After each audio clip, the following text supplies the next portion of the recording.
కూటమి ప్రభుత్వం అధికారంలోకి వచ్చినాక ఈరోజు హిందూ దేవాలయాల్లో జరుగుతున్న ఘటనలు చాలా బాధాకరం. నిన్నగాక మొన్న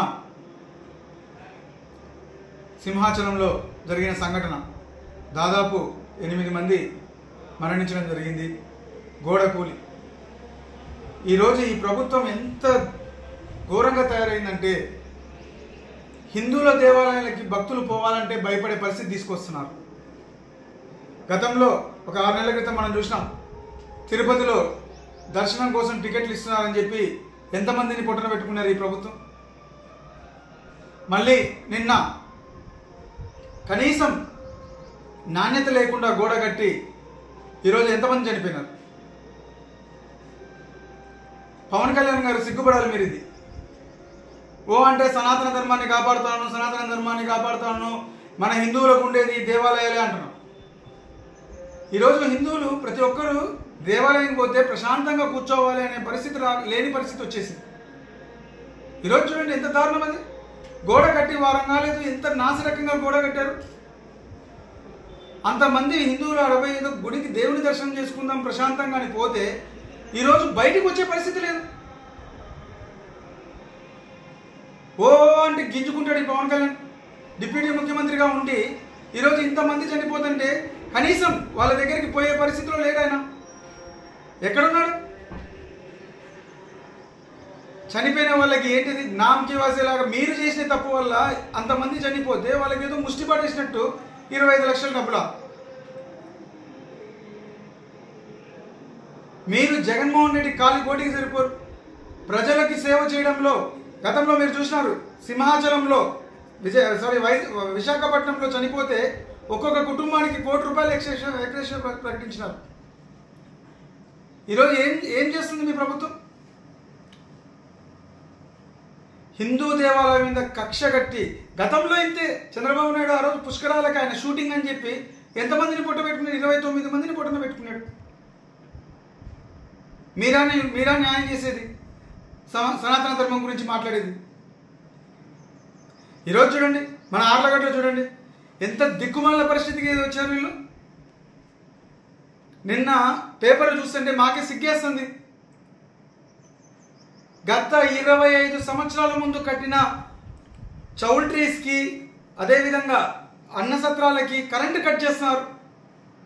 నాకు అర్థం కావట్లే. కరెంటు కట్ చేసి అది ఎంత దిక్కుమాలిన పరిస్థితి అంటే ఎమ్మెల్యే భర్త కట్టి పోయి మాట్లాడుకోవాలంట. అధికారులు చెప్పడం, విఆర్ఓలు, ఎలక్ట్రికల్ డిపార్ట్మెంట్ వాళ్ళు చెప్పేది మీరు పోయి బీ ట్యాక్స్ కట్టరండి అని చెప్పి పేపర్లో డైరెక్ట్గా రాస్తున్నారు. మళ్ళీ నిన్న ఈరోజు ఏదో మాట్లాడినట్టుంది, పొద్దున చూసాం ఆమె వీడియోని. డైవర్షన్ పాలిటిక్స్ అంట. సిగ్గుపడాలి. ఏమన్నా బుద్ధి ఉందా అసలు?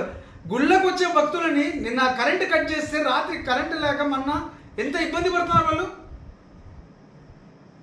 చౌల్ట్రీస్ కరెంటు కట్ చేయడం ఏంది, లాడ్జీలకు కరెంటు కట్ చేయడం ఏంది, ఒక్కొక్క లాడ్జీ నుండి 10 లక్షల నుండి 40 లక్షలు డిమాండ్ చేయడం ఏంది? ఇంకేం దిక్కుమాల సంపాదనకి ఇంకేం దిక్కుమాల పరిస్థితులు లేవా? గుళ్ళకి ఎవరిని రానియరా? అవోబిలాన్ని మూసేయాలన్నా? ఇంకా కడుపుకు అన్నం తినే వాళ్ళు ఎవరు ఇలాంటి పాప పనులు చేయరు. పవన్ కళ్యాణ్ గారు ఇప్పటికైనా కళ్ళు తెరవండి. ఏం జరుగుతున్నాయో, గుళ్ళ మీద దోపిడీలు ఎలా జరుగుతున్నాయో. మొన్న అంతే కాసిరెడ్డి నాయనలో దాడి చేసి మొత్తం అన్ని బాగొట్టారు. ఈరోజు ఈడ అవబిలంలో జరుగుతున్నాయి. కరెంటు కట్ చేసేసి ఎవరు హిందువుల గుళ్ళకి రావద్దంటున్నారు. ఏంది ఇది? ఈ ఎమ్మెల్యే చేసే అరాచకాలు ఎవరు చూస్తున్నారు? శబరి గారు కూడా మొన్న వచ్చిపోయారు, ఎంపీ గారు కూడా. ఒకసారి దీని మీద దృష్టి పెట్టండి.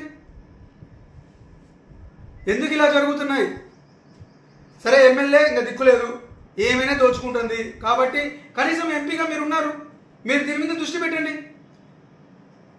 మేము కూడా మీకు ఒక మెమరాండం లెటర్ పంపిమంటే పంపిస్తామమ్మా.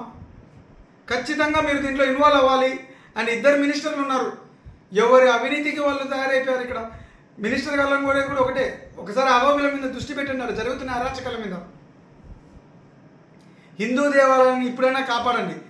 ఊరికే డప్పు కొట్టుకుంటే సరిపోదు. పవన్ కళ్యాణ్ గారు మేము హిందూ ధర్మాన్ని కాపాడుతామని చెప్పి ఏడ కాపాడుతున్నారండి? మీరే ఒక హిందూ దేవాలయాల్లో జరిగే అరిష్టాలకు అన్నిటికీ మీరే కారణం.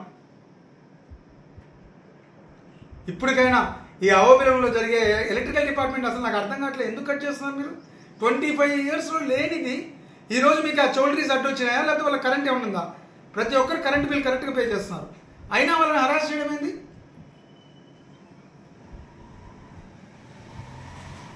దీని మీద ఖచ్చితంగా ఒక విచారణ చేయండి, అసలు ఏం జరుగుతుందో అహోబిలం మీద అనేది.